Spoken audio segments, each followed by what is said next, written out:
Okay, you see this wire right here? Have you ever had troubles trying to get connectors like this right here onto wires just for them to fall back off? You know, you get them on there, you try to clamp them as good as you possibly can, and then something happens, next thing you know, it comes off.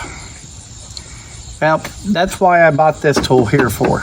So what this actually is here's the number on this, just in case you want to see. I will put a link on Amazon so you guys can find it if you want to buy one.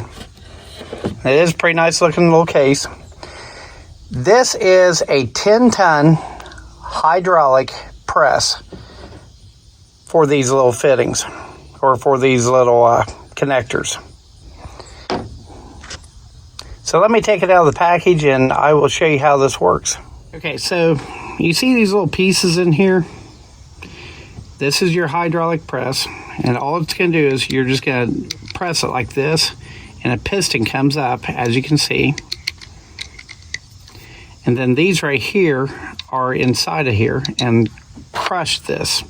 So let me show you how this works. So first, you find the piece that you need.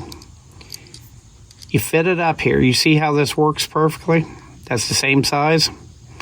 Okay, there's 2 of each of these. So what we're going to do is, the first one, put it up there on the top.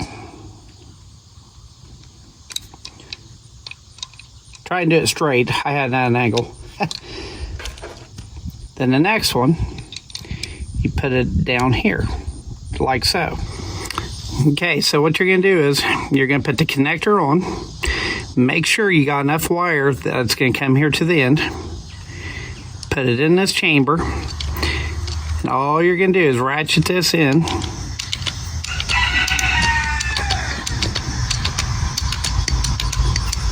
It starts getting tight, or close, you want to line it up like this. Now keep in mind, your wires are normally going to be stationary, so it's hard to do this and actually hold this at the same time.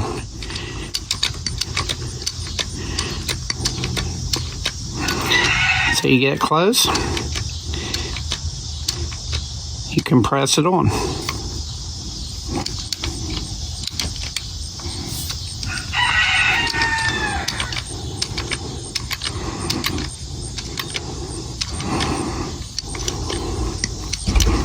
Now it's starting to get a little bit tighter.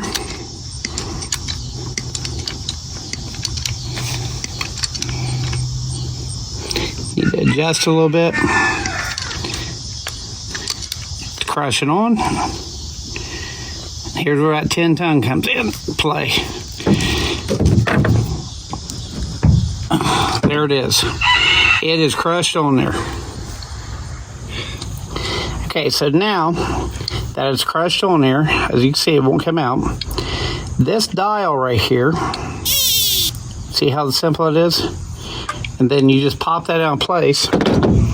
And here is the finished product of it. See how everything is crushed in there? Nice and simple, 10 tons. So that is the simple way to actually do this. Now keep in mind, I'm trying to hold this wire and operate that at the same time, which is a little bit tricky. Most of the time when you're doing this stuff, it'll be fastened down. It still isn't bad trying to do this, but you will never get a compression on your terminals without something like this. In the past, I've used vice grips and other things, pliers, whatever. But when you get into heavier gauge wires such as this right here, you just need that extra force. So like I said, I will put a link on Amazon for this. But this right here is a 10-ton. There's the model on it. Very simple to use. Everybody needs one of these in their toolbox. I'm Scott with Starkey Family, Fixing Rigging Up. I hope you've enjoyed this. Thank you.